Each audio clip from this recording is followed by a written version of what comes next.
So very pleased to have Brodie here to give us a presentation around this topic of how COVID has impacted the whole issue around security, and particularly the different impact around ethnicity and gender and how that's been affected. Brodie is the CEO and founder of Parnham and Associates, an executive firm specializing in emotional intelligence for aspiring leaders of color. Brodie graduated with honors from Bennett College for Women with a BA in psychology and received her master's in forensic psychology from Argosy University, if that's how you pronounce it. And before becoming an executive coach, she worked as chief of staff for the Federal Bureau of Investigation in Washington. So Brodie comes with a broad spectrum of experience, and we very much look forward to her presentation. If anybody has got any questions, do please put them in the chat, or at the end of the session, put your hand up and there'll be an opportunity. But if questions come to you as we go along, do put them in the chat. And Brodie is very happy to take questions as we go along. So thank you, and over to you, Brodie. All right, thank you, Lisa. And Lisa, thank you so much for having me. I'm super excited. Hello from Washington, D.C. It's about 12:40, so of course, for those who are over in the UK, good evening. So when we're going to be talking about a couple of things, I'm going to jump from a couple of different topics. So I'm going to give you the caveat to bear with me. It'll make sense as we talk and develop. We'll be talking anywhere from ethnicity, gender, COVID, and just the whole infrastructure of community. Like, if you're going to remember anything that I tell you today, community is the one thing that we're going to be really focused on. How do we build it? Where are there challenges? And how do we move forward? So as Lisa's already told you, my name is Ayanna Brodie Parham, or better yet, or affectionately known as Coach Ham. I have been an executive coach for about a couple of years, but I've been recently certified as an emotional intelligence coach. And my firm has ended up being minority-led, women-led, and our focus is to kind of bring back the business side and the emotional side together. Some people don't believe that you're able to do that, but for us, we realize that about 45 or 50% of people, they're getting hired for their technical ability, but then they struggle when it comes to leadership and how they're able to lead their people. So we have a saying that I can teach you to do your job, but I can't teach you to not be a dick. I mean, we're just that honest. So it kind of gives you insight into this is how we work. This is how we kind of move through our different training programs, and we just provide just an amount of great resources for anyone that's interested. I'll send it to Tara. She can always send you guys our website. So the pandemic, right? We had all suffered through it. We lived through it. For those who may have lost along the way, one of the biggest things that we have realized that from psychological, economic, and also social impacts, the reality of the pandemic is that it didn't always affect everyone. And the pandemic also was not proportionately equal. So for certain disproportionate groups, underrepresented groups, for those who may not have had access to certain resources, the pandemic was a lot crueler on them. And before you kind of get into the mindset of, well, what are we talking about? We're going to go into, like most other organizations and people, from security challenges, migrant immigration, cybersecurity, climate change. COVID became a transnational, transboundary crisis. So how do we end up moving from here to now the struggle? And yet, for our same disproportionate and disenfranchised groups, which a lot of times are minorities, our Black, brown, and yellow brothers and sisters, theirs became one major thing, is that we had to face multiple barriers, from lack of insurance, lack of access, proper healthcare, cultural differences, not actually understanding what we're needing, not speaking up for how we need to be effective. And yet, between having these cultural differences, there's also a language barrier. It's very hard to understand what you're trying to say when there is a breach in communication. And knowing that for those who are coming into just certain access or even environmental ways, one of the biggest things that we notice is that health became the one predetermining factor that COVID was taking over. It didn't matter that you had a pre-existing condition. For those who are living in lower impoverished areas, disenfranchised locations, not having the right resources, it what really took a toll on a lot of this. So how does security really become what it is? I want people to realize that when we are understanding the security risk, it's not just the security of building or state or government, but it's also understanding the security of environment. That's going to be key. And one thing the pandemic has already shown us and told us is that it's going to touch every single option that comes in our way. So from the private sector to our principles, our values, it's starting to cross-culturalize in terms of our issues, whether it is security providers, security setters, also seeing that the pandemic has brought just major developments, as well as complicating just basic provisions that human and national security has always led upon, whether it's our economic gaps or also just our natural resources.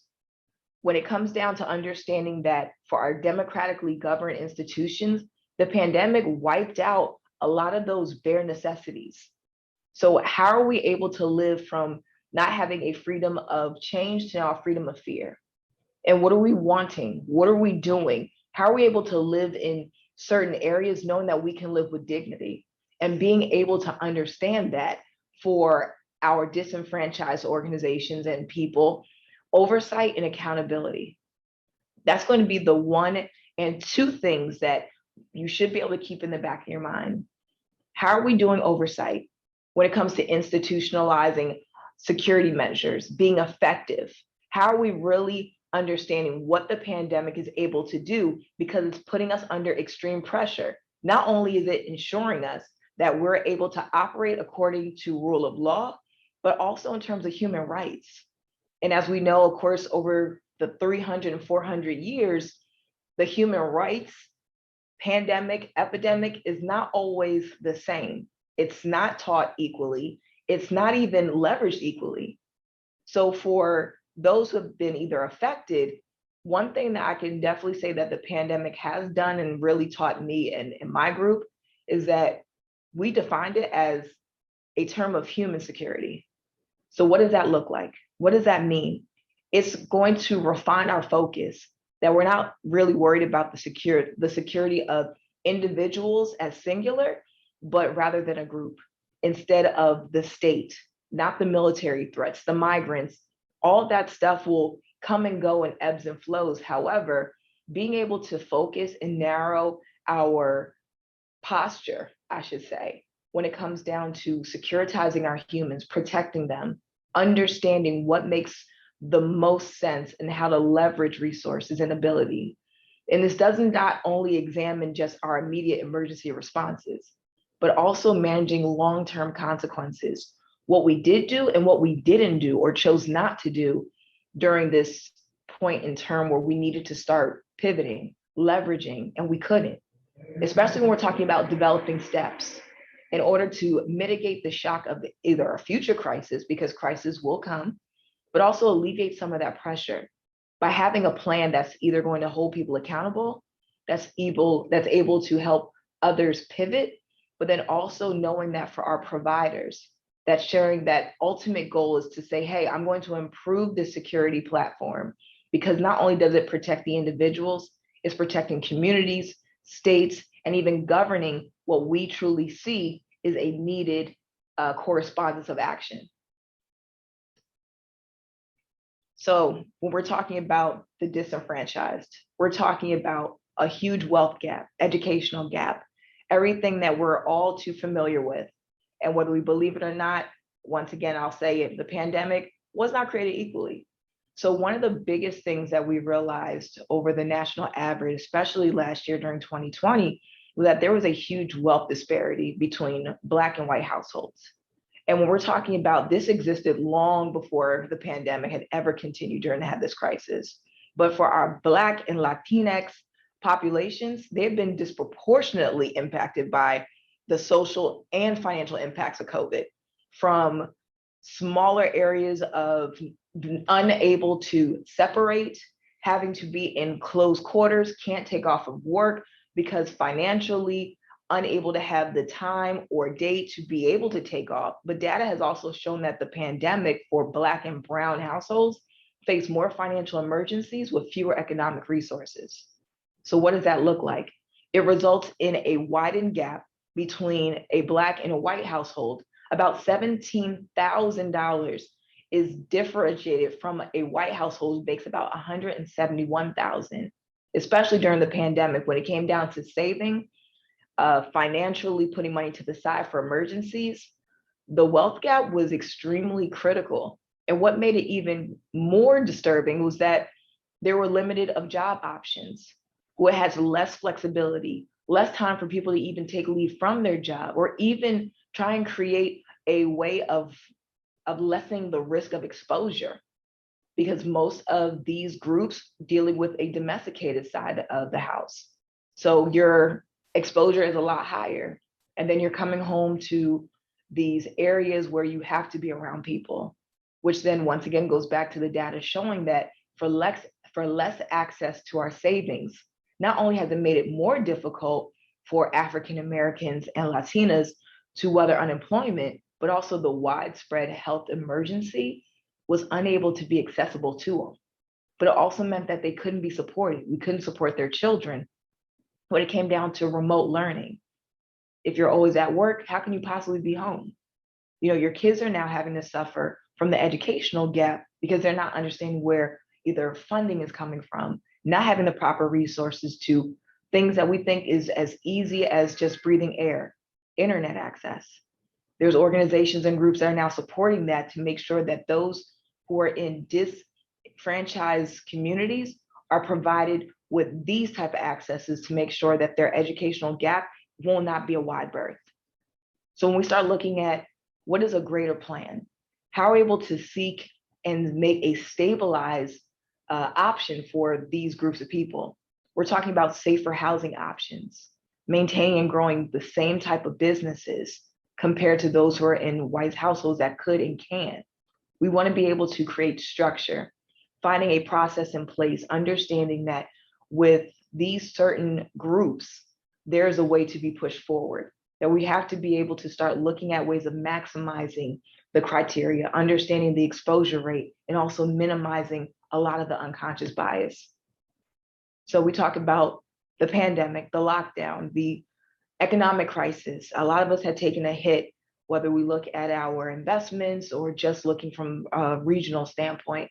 But one of the biggest things that we saw was that for our domesticated workers, you losing the job, you being unable to have an essential part of a company's security plan, not only are you accessing just their families, we're talking about communities. Oftentimes they didn't have these welfare systems.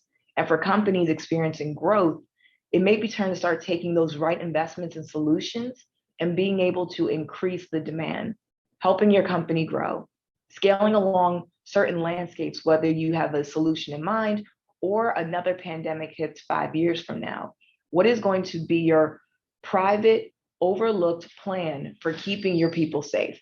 What will make the most sense for the overrepresented, the underdogs, if you will, to be able to say, if we're going to examine this today, what does that really mean? What does that look like?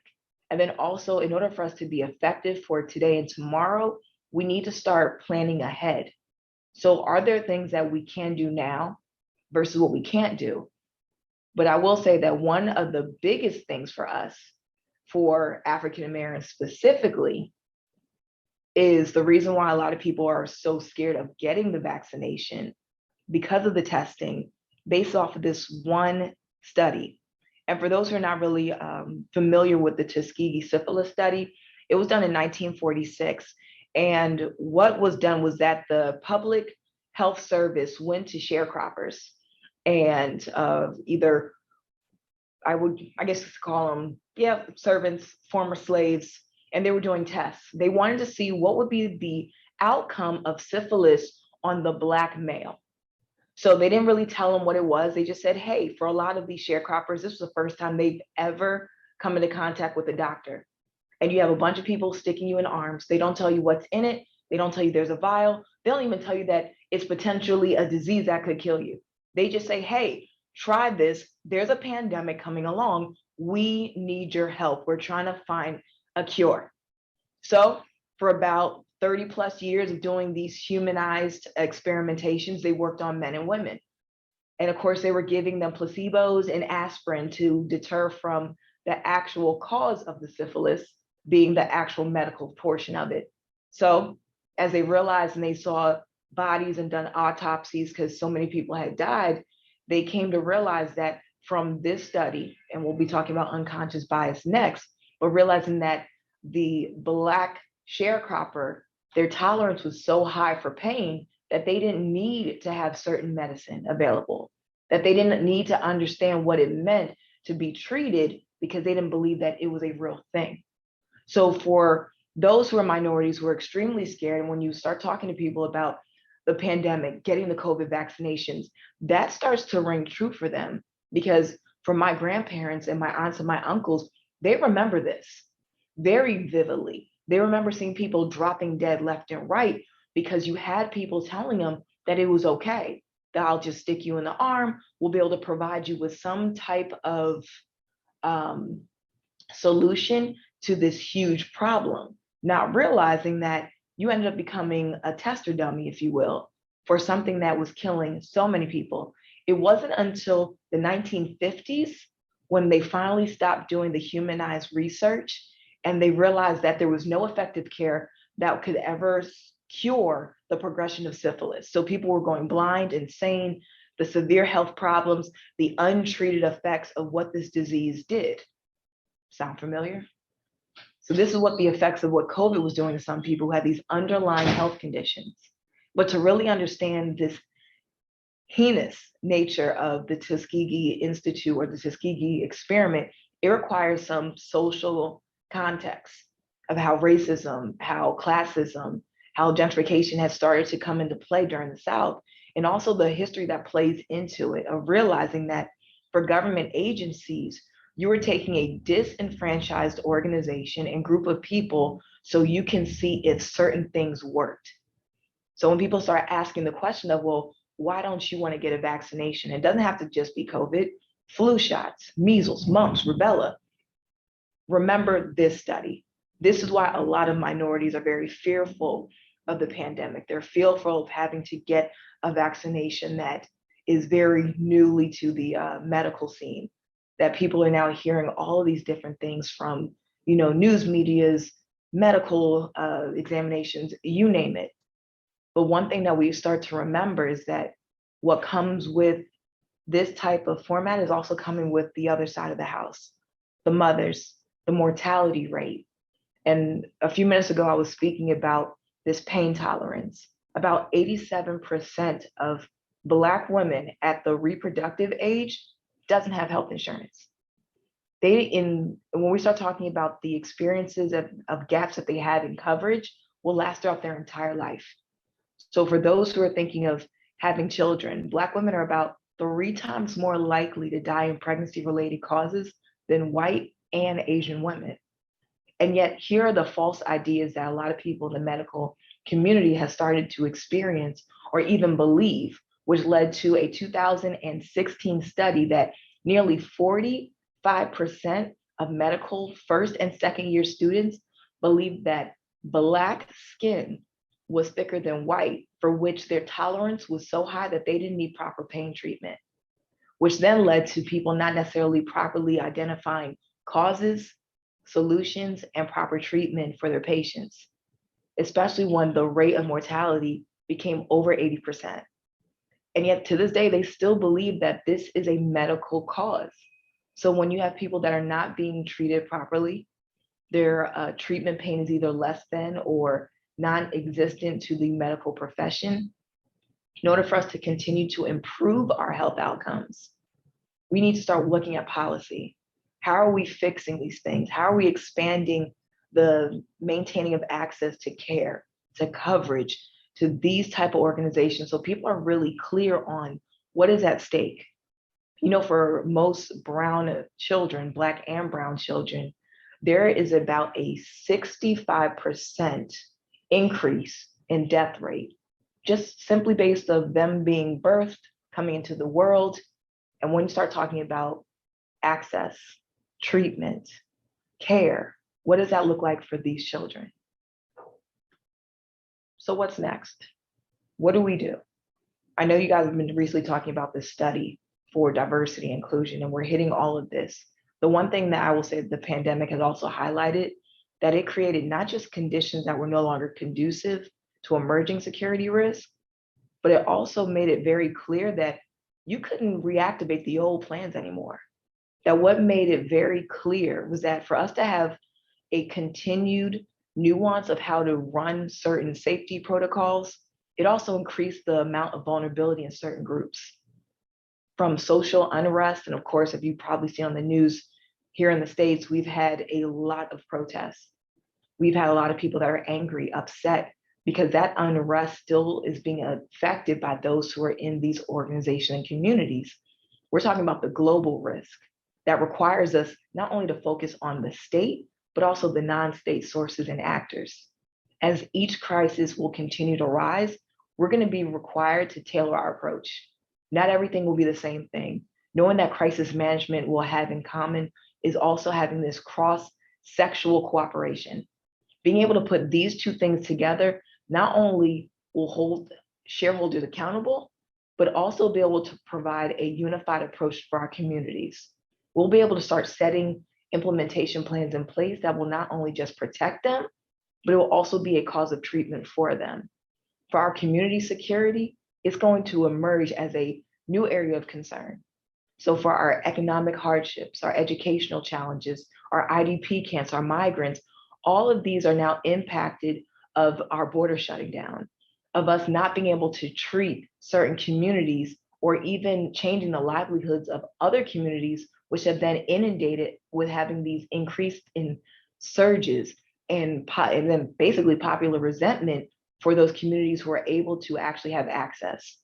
So in order for us to start increasing our focus, we need to start reestablishing our partnerships amongst these types of communities.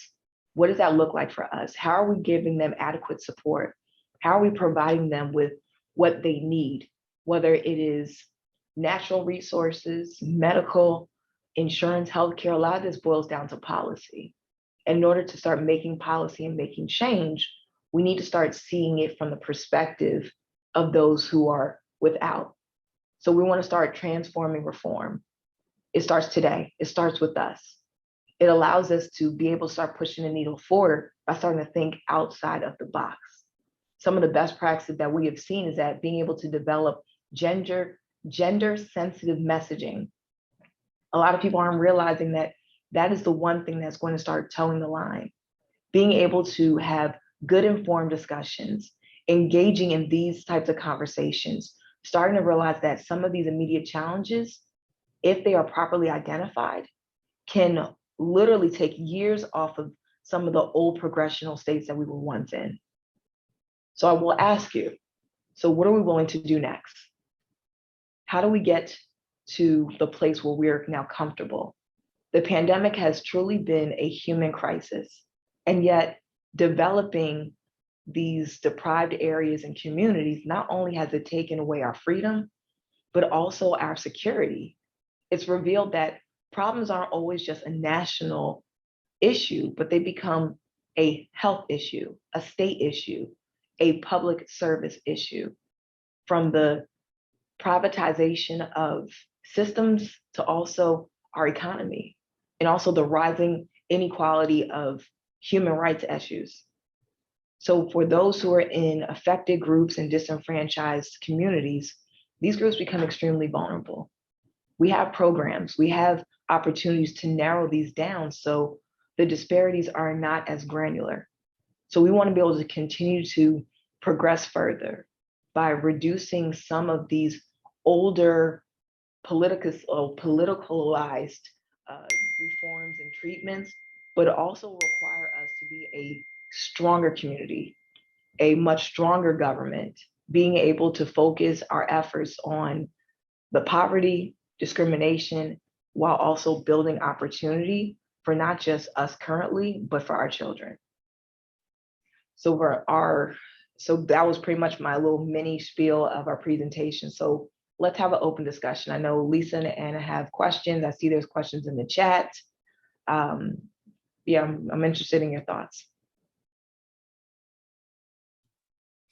Thank you so much, Brody. Really interesting presentation. I think a lot of a food for thought that you brought up.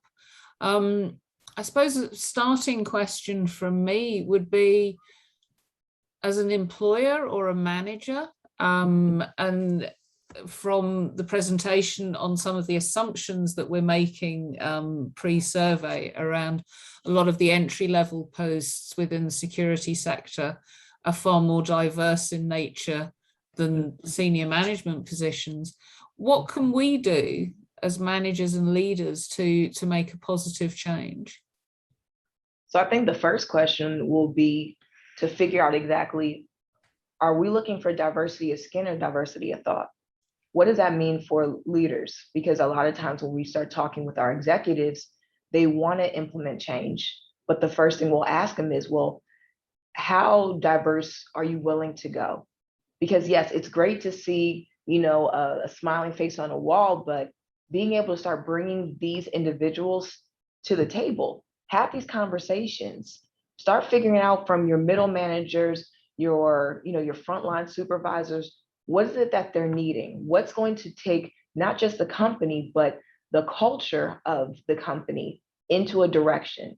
So what does that feel like? What does that mean for those who are either aspiring leaders, or also those who want to impact change? Get their honest feedback.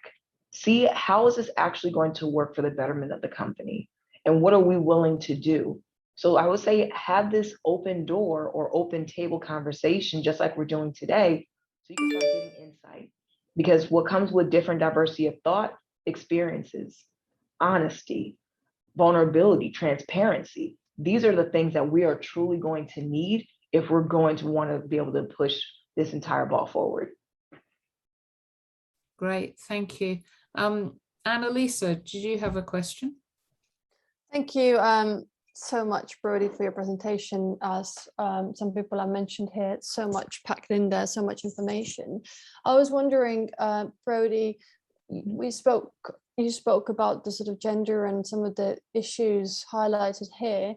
What would be your advice or your recommendations of food for thought for the managers here, looking after the staff? How could we start creating safe spaces for all the genders? When we looked at what pandemic has done and what information we kind of have, the data we have available for mothers, those who different working hours, also for single parents, what would you advise for the sort of the first steps to be when we consider gender and looking at the impact that the pandemic has had? What are your thoughts around what could we do, sort of the first steps for those who want to implement positive change? So I think having the conversation, right? If these programs are going to be accessible for those who are either at home working or have different work hours, having the conversation so people are realizing or they're even seeing a version of themselves here. So I think more people being able to understand that you guys do care and you are looking to be able to push the needle forward. So you're asking for honest opinions. I know a lot of times we have in our company these critical conversations, and we talk about the hard stuff. We talk about the stuff that most people around the water cooler are so nervous to talk about that it makes people cringe. Anywhere from, racism to critical race theory, and that's a whole nother story. But being able for my managers and really my leaders is to be able to start training these individuals. I think once you guys figure out from your survey how you're going to decipher who needs to be in these leadership positions, that's going to start allowing more conversation. That's going to allow you to figure out exactly who and where do you need to leverage not just their own resources, but leverage who they are. How can they make the difference? Have these conversations. I know a lot of times that the days are long, the years are short, but being able to sit down with these individuals, knowing that they're coming from a different perspective. Sometimes those different perspectives is what creativity and innovation needs in order for companies to start thriving. You know, I'm looking at Tesla, I look at SpaceX, and even Amazon. A lot of that was led out of the breadth of just people having to be slightly weird, right? Having to be different, having this different mindset of saying, you know what? I want to be able to have a board that's diverse in thought and skin. So how do I go about doing that? Go back to the surveys, start doing these interviews with these individuals, find out what is the reason that they are here? Why are they a member? Why did they join?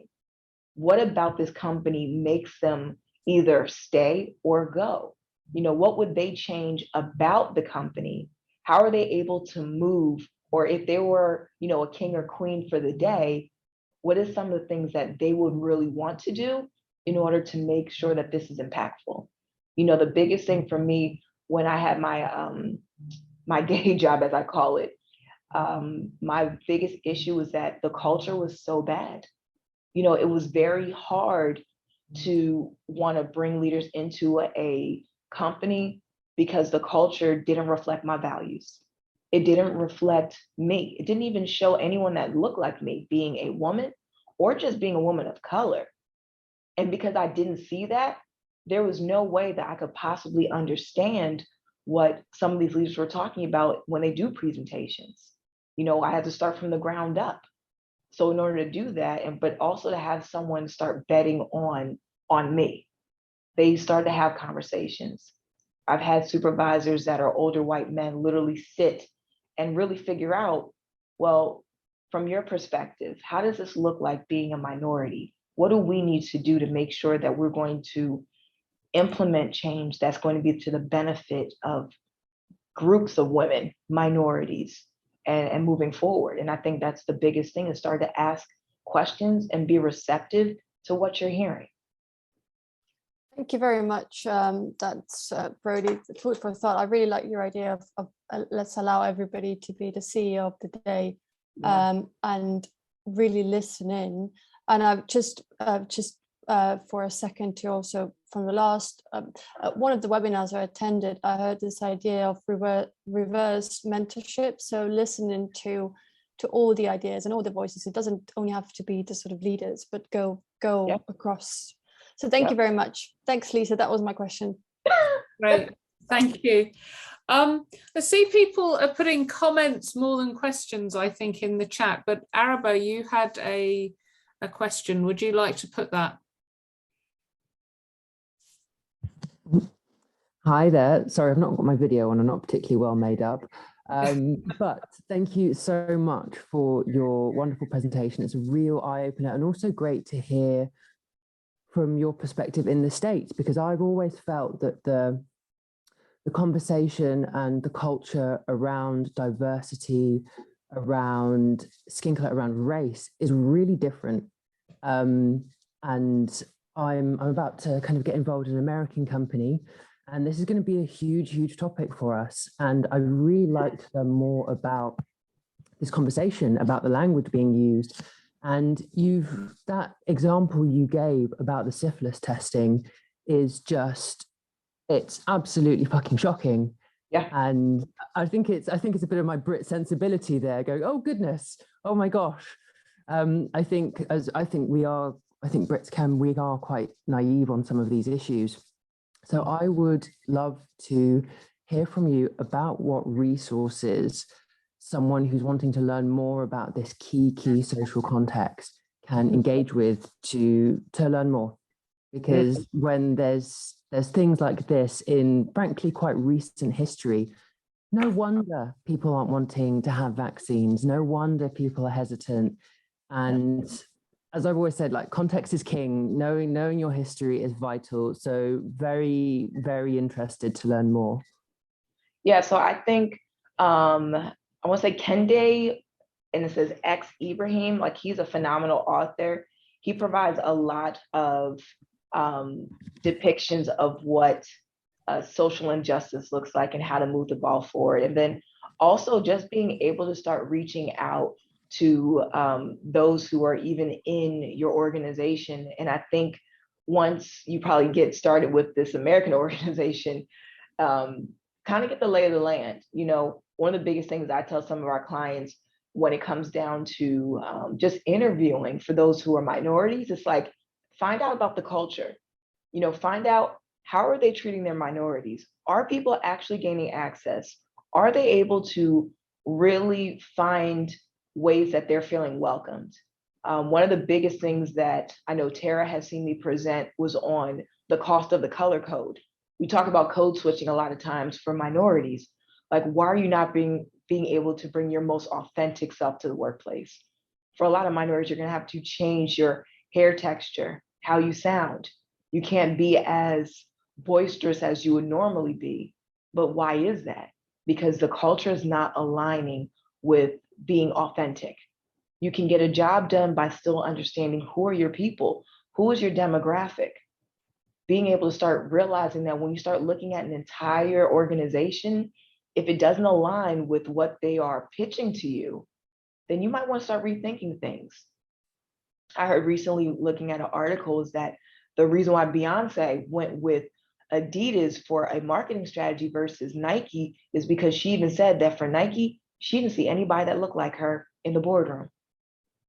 So she went with Adidas. Adidas started having people that looked like her, that sounded like her. So for us, and for us to be able to start having these critical conversations, you know, find out, where is there the gap? Why aren't we bringing more people that don't necessarily look or sound like us to this table? Is it because it's a scarcity issue? Is it because we are not necessarily sure of the types of people, because they're not used to how we grew up? You know, we start, you know, collaborating with people that are very similar to us. They look like us, they sound like us, they're from very similar backgrounds, but they're unable to start reaching across these aisles because it's the fear of the unknown.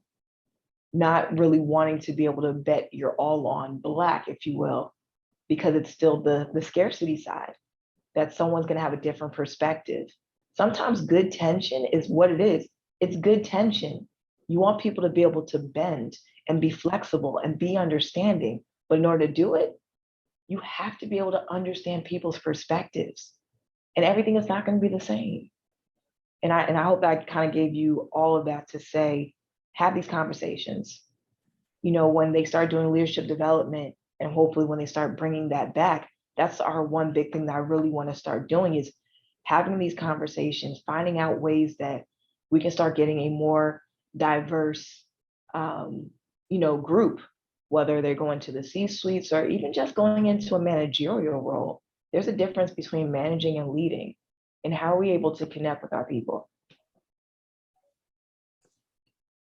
Thank you so much. If you don't mind, could I just have one more question? Sure, come on. I'm really interested in the importance of representation and the virtue of representation. And I'd love to hear your comment on that, and what because I feel like you've touched on the negative impact of an absence of representation, of an absence of going into a room, and seeing no one looks like you. I'm just so familiar with that, particularly in this sector and in various other workplaces. I'd like to hear your thoughts on the positive elements of representation and what that can really bring to an enterprise and a leadership team as well. Oof. I think one of the biggest positives of having representation is understanding that from a cultural perspective, you're able to really maximize the thought process, right? I've seen some companies go from very star left of just generic European white men to very all women, all diverse. And what comes with that is what I like to call a little flavor, right? You're being creative, you're being innovative. You start thinking outside the box, that compared to the normal construct, you have a lot more support on this side. You have more people that are willing to take a chance. So for those who are wanting to be innovative for a product, a plan, or even just, you know, a business culture, you have more people that are willing to say, hey, let's try this, you know, because there's the support. I think that's the biggest thing, is saying, all right, we need the support. We need someone to be okay to say, I'm willing to take a risk, and then going and executing it, right? Because that's where innovation comes from, being able to just execute the one risk and see how it falls into place. But having that representation is getting different perspectives at the end of the day. You know, it's a need. You want to be able to have pretty much all your puzzle pieces together so you can see the big picture. But you can't do it if about 90% of the puzzle is just one-sided, one color, one view. And it's very hard to be able to make a decision, especially for a company, if you only know what one-sided perspectives are. Or better yet, if you're serving a community that doesn't represent what the boardroom looks like, that's even harder. I can't make an informed decision because I don't necessarily understand the community that I'm serving. So representation matters, especially for those who are minorities, men and women, and those who are non-binary, and just for the sexual orientation. A lot of these groups are becoming newer to those who are in the baby boomer category. They're not really sure how to deal. And I feel that with a lot of times of them trying to figure out, how do you maneuver for the LGBTQ plus community? You know, how are you able to make sure that it is inclusivity, but it's also authenticity? Like, I want to understand, for those who are non-binary, how does that play a factor into our processes, our policies? Are we leaving out certain, you know, groups or populations? Are we doing things that are making sure that they can bring their best self to the table every single day? In order to do that, you've got to have representation. Thank you so much. I just love that analogy. That puzzle analogy is going to get thoroughly stolen. I'm very unapologetic about that. I guarantee you. And thank you so much. Really great to hear you speak. Much appreciated. Oh, no problem. Thank you.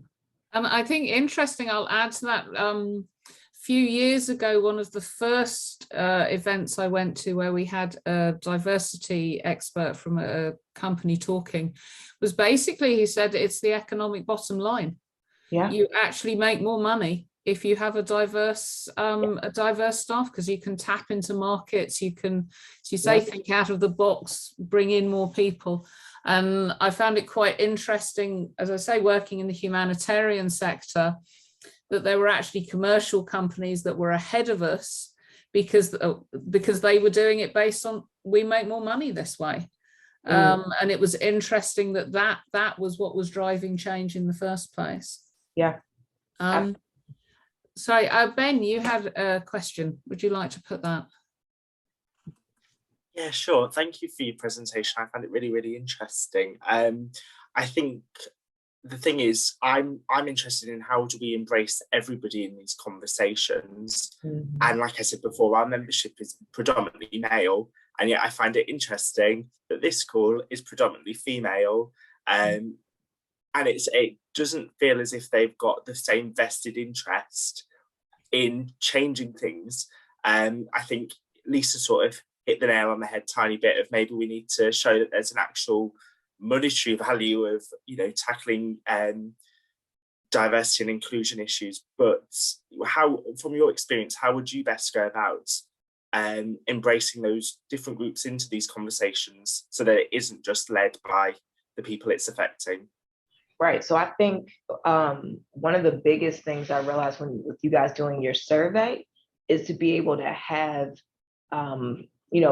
a strategy to bring these real issues to those who really need to be affected by it. So, you know, whether you're meeting with your leadership team or even your board of directors, based off of this survey, you need to show them, like, this is where we could potentially either lose money or gain money by having certain groups participate or certain groups on leadership teams. And I mean, and a lot of them, I guarantee, if they're anything like some of our former clients, they're about the dollars, right? So they're going to need to know from a perspective of having, let's just say 25 or 1,000 extra, X put in minority, gender, sexuality, orientation, it's going to then start to increase your revenue. Not only that, for just the optics, being able to say, like, hey, we are now supporting and we're endorsing and we're focused on being more inclusive. And it's not just because we check the box, it's also because majority of our constituents, our customer base, are X, Y, and Z. So for the men, I mean, you're going to have to be a little bit more concerned about this, because at the end of the day, this is who you are geared towards direction, whether it's in this, you know, security area or just in the humanitarian side of the house, you know. But one of the biggest things that we also have learned is that for the technical versus the emotional, for every time that you increase your emotional intelligence competency, that's an additional 30,000 in your salary. So people are like, okay, so what does that mean? I could tell you this way. So when folks usually are coming to me, it's normally based off of their company has brought them on because they're good at their job. They know how to do their job technically. However, the personality does not fit the aptitude and the workload. So you're going to come, we'll sit, we're going to work out a plan. We're also going to do an assessment that's going to say, all right, Ben, based off of this assessment, this is how we're perceiving your version of leadership. People are not seeing you as authentic or inclusive. Based off of how you have responded, what's also showing is that for the level of perpetuity that you can do, you're not connecting with your people. They're not understanding your vision. They don't understand your value. And what you're also not connecting is the humanistic approach of people and adding that to the business side of the house. So that's what we end up doing. Like we work on that. We literally sit down and we work a plan saying, all right, let's find out what's motivating people. So that will go back to the infamous question of saying, okay, let's find out why these individuals were invested in this company. What is it about this institute that's making people come back? And then also on the other flip side, if you have a high retention rate, why are people leaving? Is it the culture? Is it the fact that people aren't seeing people that look like them in these high-ranking positions? Are they not feeling as though that their voices are heard? And if that is the case, what are you willing to do to really make that change and make it a very clear change? The small changes are great, but having a big, huge, like demolition, tear up and really start changing and shaking infrastructure, that's where things need to kind of come and make people uncomfortable. Sometimes the most uncomfortable things, and I know with the UK, that's not really our thing, but for us, being able to say, look, I'm really focused on making sure that we have a quorum of just different, diverse thinkers. And that is how we're able to get to the bottom line. You want to grow an economy, you got to grow in the humanistic side. So hopefully that answers your question. Yes, it does. Thank you. I think that's given us some food for thought. Good. Thank you. Enyoma, I see your hand up. Would you like to ask your question? Yes, thank you. Thank you, Lisa. Thank you, Brody, for the very insightful presentation. So I've been doing a lot of research in diversity and inclusion, and one major challenge that I have come across during my research is the fact that most companies just want to implement diversity programs and trainings and going about it and rubbing off badly on the majority, so to speak. So the majority, there's a high chance of being resentful towards the diversity programs. Do you have any experience in this, and how were you able to work with whichever company to implement programs that don't alienate the majority or make them resent the minority? Right. So for us, we have not necessarily worked under any training with that. However, a lot of the big organizations that we have realized is that finding out exactly from the company what is their goal and what is going to be their end game will really construct what our training looks like, right? So perfect example, we had a leadership program that came to us based off of another organization. And what they sought was going to be diverse was that they were going to teach you old rhetoric, old theology, old business models that didn't work for any of the new 2020, 2021 formations, right? Those who are like millennials, as we already know, within 5 years, we're kind of moving and shaking. But what made it very clearly and apparent is that you're teaching old foundational things that aren't applicable in the real world. So how are you able to have these conversations with diverse just people or even an organization to then say, hey, if you're going to want to have the following individuals be a leader, I need to see where they are from the heart perspective. We ended up creating a pilot program that was going to follow individuals from the time they started in a company all the way until they got into their leadership position. So what that will look like, they will come in, they'll do their onboarding, they'll learn their job for the first couple of years. Then we're going to sit them down. We're going to really understand who this person is, right? Who is this individual? We're going to give them an assessment. We're going to go back through that assessment, because a lot of times when people give you assessments, they don't really do the debriefs. So the debrief is going to outline everything that you need to work on. So if I see that Ijeoma, she is a great communicator, but you don't deal well with stress tolerance. And because you don't deal with stress tolerance, that's now trickling down with your way of being effective. You can't make a discerned or conscionable decision right on the gate. So we start building out these plans. And then you'll go back to your job, happy-go-lucky, because now you're empowered. Then you'll do it for another couple of years, then we'll bring you back. Then we decide that we're going to then transfer you, because you're going to tell me like, yeah, I really want to lead. I really want to be into this type of, sector or, position. All right, I'm gonna bring in a mentor, someone that looks like you, sounds like you, that can give you the keys to this kingdom. They're going to work with you on everything that you need to do on the technical side of the house to get you to that part.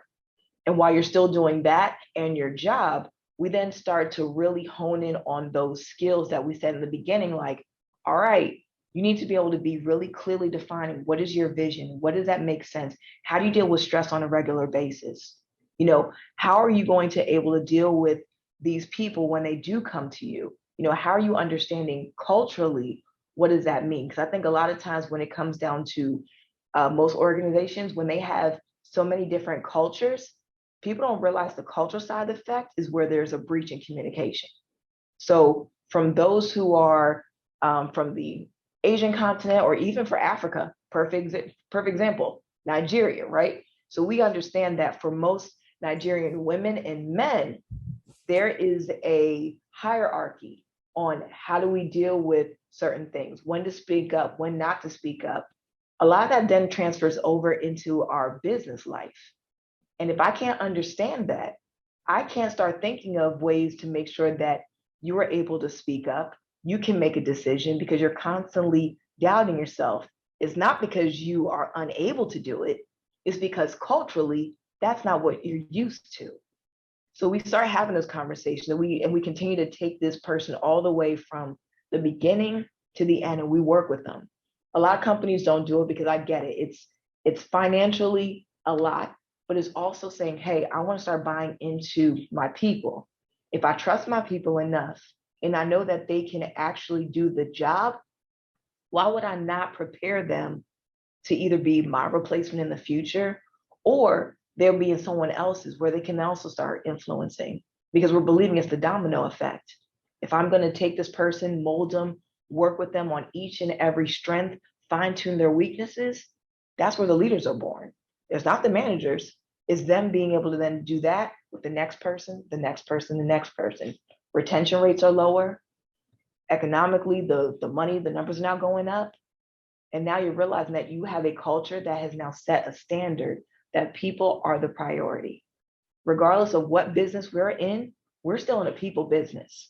People forget that a lot of times. I'm like, government, private sector, security, IT, tech, we're in a people business. And how you treat your people is how they're able to treat you and do effective work. That's great. Thank you. And Angie, you made interesting points in the chat as well as this sort of question. Would you like to ask your question? Yeah, thanks a lot, Lisa. So Brodie, just from my perspective, I've just been voted in as one of the directors of the Security Institute, and one of the only women. There are a few now, but we're all new.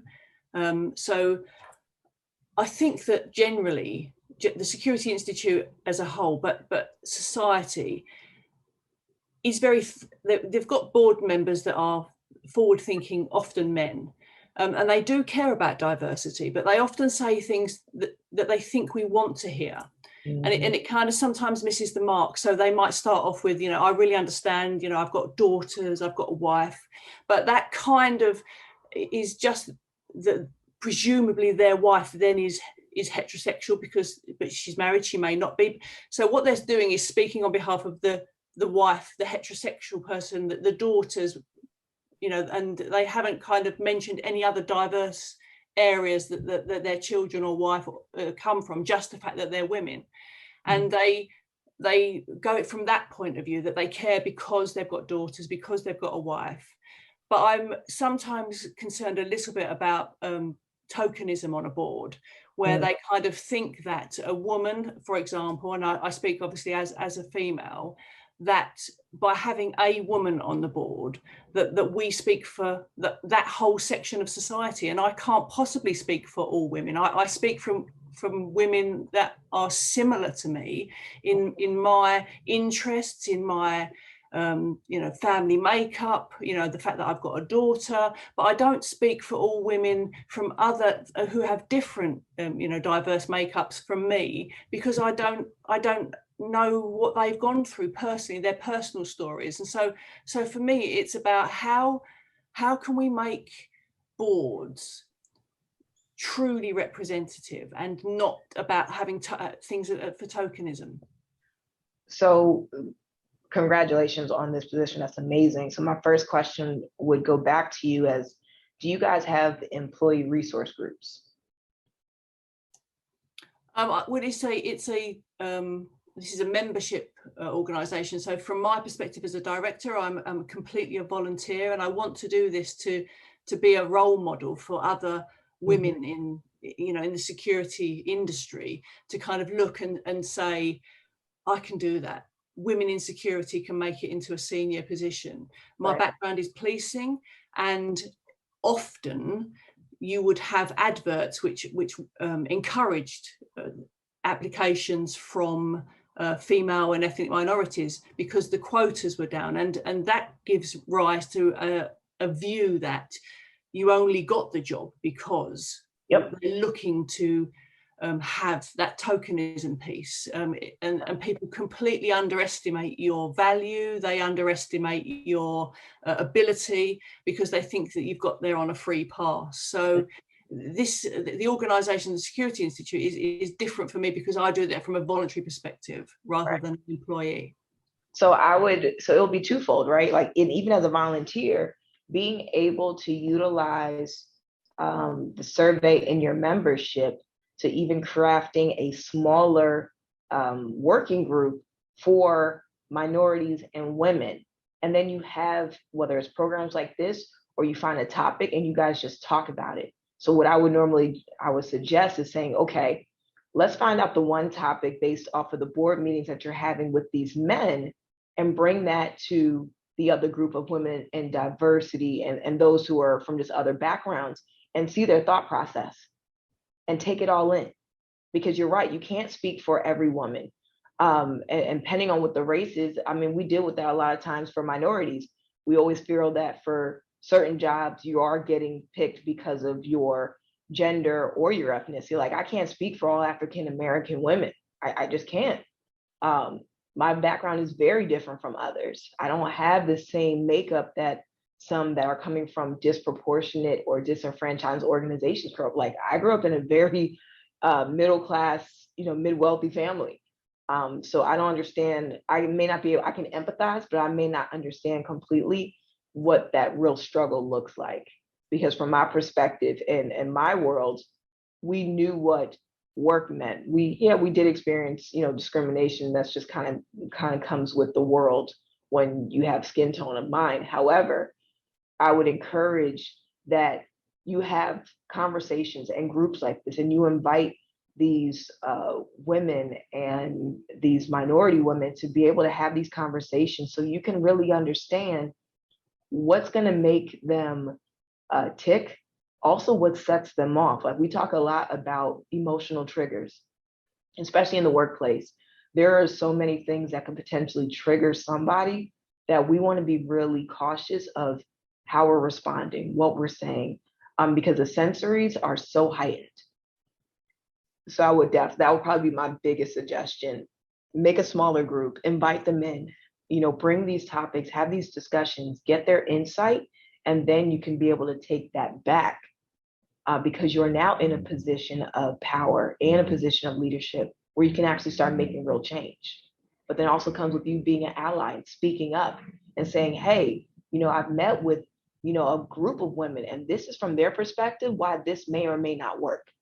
Or if you're going to be forward thinking, here are a couple of things that you might want to be mindful of before we start going into action, or before we start to pull on the trigger of execution. Here's some things that you really want to make sure that you understand before we decide to go in this direction. In order to do that, here is what this individual has said because of this demographic, yada, yada, yada, and so forth. Yeah, thank you. That is brilliant as well. And for me, it's not just about me representing women, but I would love, and I can see lots of guys on here as well, for them to join those smaller groups so that they can educate themselves around how we're women, rather than saying what they think we want to hear about. Oh yes, we've included the women because we've kind of thought about this about childcare, like childcare is only a female issue, and just kind of the whole broad education piece for all of society. Right. So, I think I mentioned in there one of my favorite sayings, and it's not mine, but it's diversity is a fact and inclusion is a choice. And I just so much want everybody to just give everybody else a chance and not say what they think we want to hear. Yeah. I think it's so much.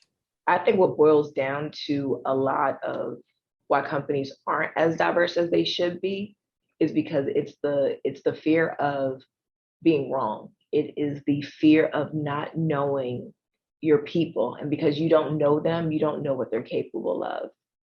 And that also comes down to the frontline and the mid-level managers to say, hey, I really starting to see value in this person. So what does that look like? All right, I want to take them through a training program. I want to be able to mentor them. I want to make them, blossom. In order to do it, I want to give them opportunity. And that kind of what it boils down to is like, you need to start seeing value in people. And as you're seeing value, then present them with opportunities and see how they shine.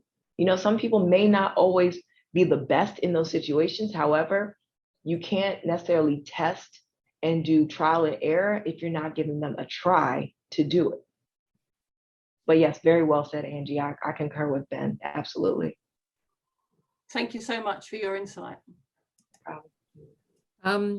Well, thank you, Angie, and we look forward to working with you more and supporting you in your struggles on the board. And at this point, unfortunately, we have run out of time. I think it has been such a fascinating discussion, Brodie. Thank you so much for joining us. Very interesting. And I think you've certainly given us a lot of food for thought as we continue with this group. Yeah. Annalisa, some thoughts from you? Just wanted to really thank you for such a great presentation. So many things to think about. I think it's just opening my eyes as well, and thinking about how could we learn more. And one thing I wanted to also, maybe just what Ben asked, was a sort of a good sort of comment on how do we as inclusive security interest group bring more people along? How do we get the majority groups engaged, because it's for everybody to talk about, and maybe perhaps understand, or helping them to understand and being curious, and not sort of drawing a line in between and sort of a division, but helping for them to understand in order to help us. So I suppose it's kind of a conversation. But yes, just a big thanks for a great presentation, and for everybody for engaging and asking all these interesting questions as well. So just wanted to say my thank you. Thank you, guys. I really appreciate it. This is great. I would definitely encourage having more of these. And whether it's Annalisa or Lisa hosting them, but whether it's Angie or someone else or even Ben, having these conversations and making it as consistent, whether it's on a monthly basis, and inviting everyone into the conversation is going to be a big way to start getting insight into what the group is needing, also what some of the leaders need to hear and also understand. It's a lot easier said than done, but I would love to do leadership development with you guys, because at least we know that this is a way that you guys are moving towards. You know, we're always about setting the stage and making sure that there's things that are properly in place so you guys can literally take off and run. We love it. That is an amazing note for us to wrap up this afternoon, this evening's discussion. I think as a reminder to the people in the room, so our next meeting will be on the first Thursday in September. And I think, Brodie, what you've just said is really key, because Annalisa and I were talking, it's about a year since we set up this special interest group. So we thought at the next working group meeting, which will be at the beginning of September, is to really take a moment to pause, to look back at what we thought we were going to do when we started a year ago, to think about what we have actually achieved over the last year. And I think, you know, what Angie was talking about and what Rick's been saying in terms of the priorities of the Institute, we seem to have had an impact, which is great. But I think also to really take note of what you've said to us, and we think about our plan for the next 12 months and what is it that we can actually do. And I think I do feel that we should give ourselves one pat on the back. In particular, we have an Our Security campaign, which we pick on different people who tell their story about why they went into security. And the purpose of that was exactly what you were talking about. So we wanted to demonstrate that there were different faces, that, you know, that there were people who might look like you, right, or for different people to see those opportunities. So it's nice to get some confirmation as well that was a good way to go. Awesome, that's great. So thank you very much, everybody. Enjoy the rest of your evening, and look forward to seeing you in a month's time. Thank you all. Thank you.